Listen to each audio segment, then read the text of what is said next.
کراچی میں بارش کے بعد صورتحال خراب، کرنگی کازوے زیر آب، محمود آباد سے کرنگی جانے والے دونوں ٹریک بند، شہریوں کو مشکلات۔ تھڈو ڈیم کا پانی M9 سے ٹکرا گیا، دیوار توڑ کر راستہ دینے کا فیصلہ۔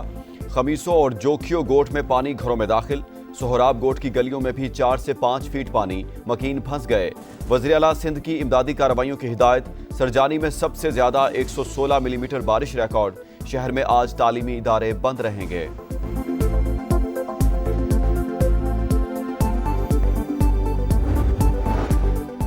میئر کراچی مرتضی وہاب کا شہر کے مختلف علاقوں کا دورہ، ناگن چرنگی پر پانی جمع ہونے کا نوٹس، بولے تمام انڈر پاسز اور مرکزی شاہراہیں صاف، ٹریفک رواں دواں ہے۔ نالوں کی صفائی کے باعث برساتی پانی کا بہاؤ بہتر رہا، بلوچستان سے ملید ندی میں پانی آ رہا ہے۔ ٹریفک پولیس کی مشاورت سے کرنگی کازوے کو بند کیا، ٹویٹ میں لکھا لیاری ندی دریا کی طرح بہہ رہی ہے، صورتحال تشویش کا باعث ہے۔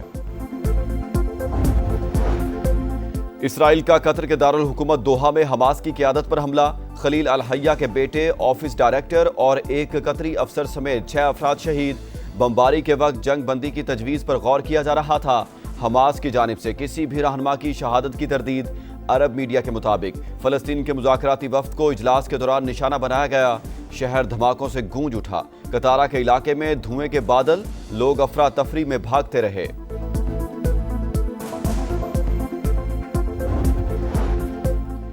اسرائیلی حملہ ریاستی دہشت گردی، جواب دینے کا حق محفوظ رکھتے ہیں، قطری وزیر اعظم کی وارننگ، کہا ہمیں کوئی اطلاع نہیں دی گئی۔ حملے کے 10 منٹ بعد امریکہ نے کال کی، نیتن یاہو کی سفاکت کا مشترکہ طور پر جواب دیا جانا چاہیے۔ قطری وزارت خارجہ کا بھی شدید رد عمل، کہا ہماری سالمیت اور خود مختاری کو نشانہ بنایا گیا، خطے کے امن پروار کسی صورت برداشت نہیں کیا جائے گا۔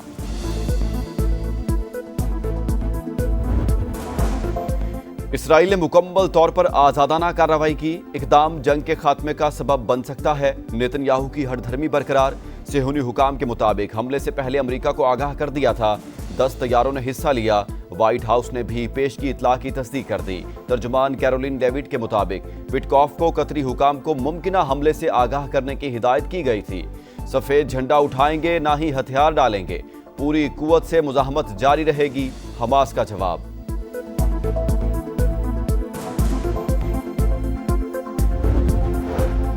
قطر کی خود مختاری پر حملہ ناقابل قبول، اسرائیل نے خطے کا امن خطرے میں ڈال دیا۔ صدر مملکت آصف علی زرداری کی دوحہ میں حماس کی قیادت پر حملے کی شدید مذمت، وزیر اعظم شہباز شریف کا امیر قطر کو ٹیلی فون، قطری عوام سے یکجہتی کا اظہار، کہا اسرائیل نے قطر کی سالمیت پر وار کیا، جارحیت کا کوئی جواز نہیں، غیر قانونی اقدام سے عام شہریوں کی زندگیوں کو خطرے میں ڈالا گیا، صہیونی کارروائی انتہائی تشویشناک، عالمی برادری اسرائیل کو جواب دہ ٹھہرائے، ترجمان دفتر خارجہ کا بھی شدید رد عمل۔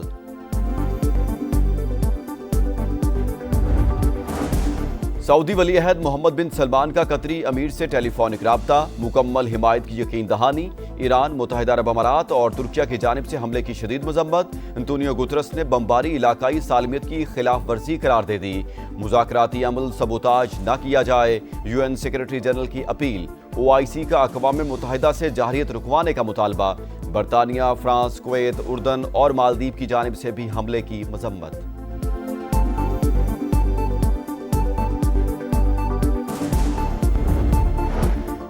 نیپال میں کرپشن اور سوشل میڈیا پر پابندی حکومت کو لے ڈوبی، نوجوانوں نے تختہ الٹ دیا، پرتشدد مظاہروں کے بعد وزیر اعظم KP شرما مستعفی، ہجوم نے پارلیمنٹ، سپریم کورٹ اور حکمران جماعت کا مرکزی دفتر جلا دیا۔ سابق وزیر اعظم شیر بہادر، ان کی اہلیہ اور وزیر خارجہ پر گھر میں گھس کر تشدد، فوج نے متعدد وزراء کو ہیلی کاپٹرز کے ذریعے ریسکیو کیا، کھٹمنڈو ایئرپورٹ پر فلائٹ آپریشن معطل، کرفیو کے باوجود پرتشدد واقعات، ہلاکتوں کی تعداد 21 ہو گئی۔ صدر نے مظاہرین کو آئندہ ہفتے مذاکرات کے لیے بلا لیا، نیپالی آرمی چیف کا بھی معاملات بات چیت سے حل کرنے پر زور۔